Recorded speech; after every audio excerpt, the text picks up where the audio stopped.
Soyez optimiste si vous voulez réussir dans la vie. Je vais aller encore plus loin.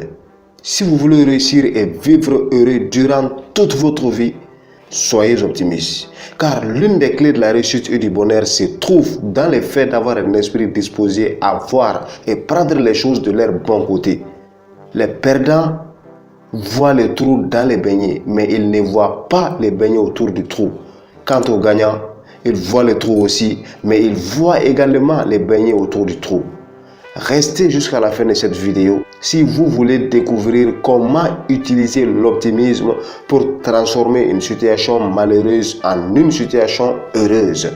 On se retrouve dans un instant.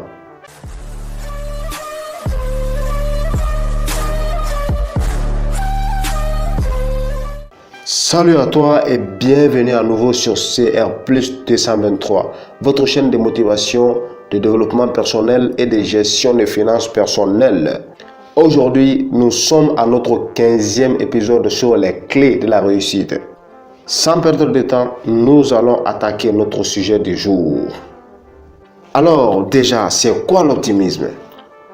Le dictionnaire Robert le définit étant comme une tournure d'esprit qui dispose à prendre les choses du bon côté en négligeant leurs aspects fâcheux, ou encore un sentiment de confiance dans l'issue d'une situation. Maintenant, comment devenir une personne optimiste? D'abord, il faut savoir que être optimiste ne demande pas grand-chose vraiment. Vous n'avez pas besoin d'un diplôme universitaire pour l'être. Vous n'avez pas non plus besoin de prendre un cours de coaching pour le devenir.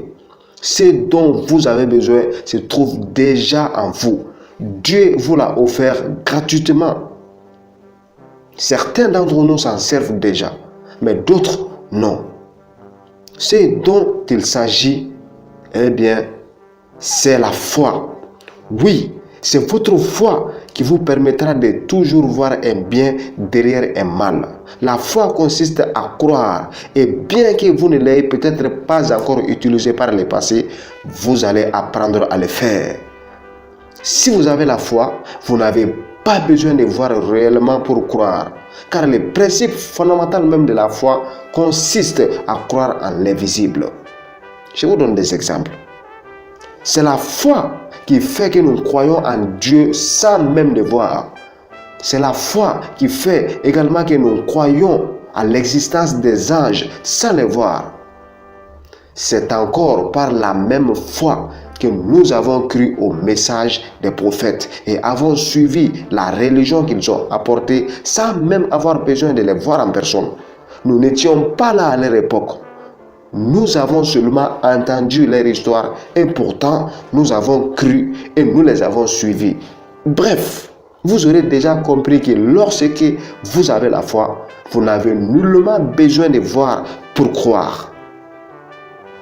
Donc, vous allez devoir faire exactement la même chose avec votre vie. Par exemple, quand vous vous fixez des objectifs, peu importe leur grandeur, tout ce que vous avez à faire, c'est d'y croire. Et c'est votre conviction qui créera le fait. C'est ce que William James a dit. Croyez et votre conviction créera le fait. La foi est une aptitude dans laquelle vous clarifiez votre esprit de toutes les peurs ainsi que les doutes et les diriger vers la réalisation de tout ce que vous voulez dans la vie. La foi est une attitude que nous devons cultiver et maintenir avant de prendre le contrôle de notre esprit. Il y a deux façons différentes de l'utiliser. La première, vous pouvez l'utiliser de façon négative en permettant à votre esprit de penser à ce que vous ne voulez pas, tels que la défaite, la maladie, la pauvreté, le rejet, l'échec. Et c'est exactement ce que font la plupart des gens. Les pensées négatives n'apportent que des résultats négatifs. C'est ce qui explique la raison pour laquelle la plupart des gens passent leur vie dans la misère. Quant à la deuxième façon de l'utiliser par contre, vous pouvez le faire de façon positive et en votre avantage. Tout simplement en ne pensant qu'à des choses que vous voulez dans votre vie.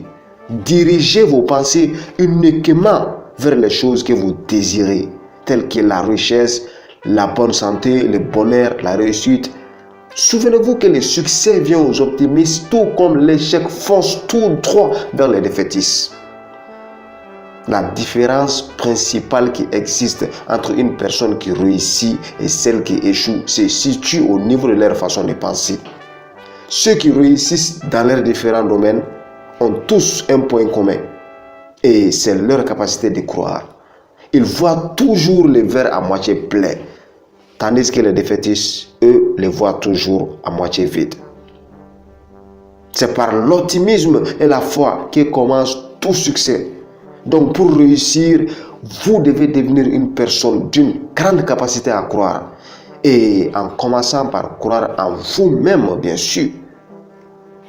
Voici donc une petite histoire à travers laquelle vous allez découvrir comment utiliser l'optimisme pendant vos moments difficiles et les transformer par la suite en bonheur. Il s'agit de l'histoire d'un vieux sage qui vivait dans un village. Il possédait un magnifique cheval qui était désiré par tous les villageois. Presque tous les hommes aisés du village lui avaient proposé des sommes assez considérables pour lui acheter son cheval, mais il le refusait à chaque fois. Du coup, un jour, le cheval disparut dans la nature. Ils l'ont cherché partout, mais en vain, ils ne l'ont pas retrouvé.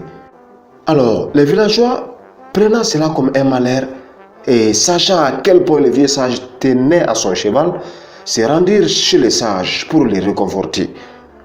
Genre, nous sommes vraiment désolés pour ce qui s'est passé, c'est vraiment malheureux, on est du cœur avec toi. Le vieux de les répondre. Mais qui vous a dit que c'était un malheur? C'est Dieu qui a décidé que ça se passe ainsi, pour une raison que nous ignorons tous. Et peut-être même qu'il y aura un bien derrière ce fait.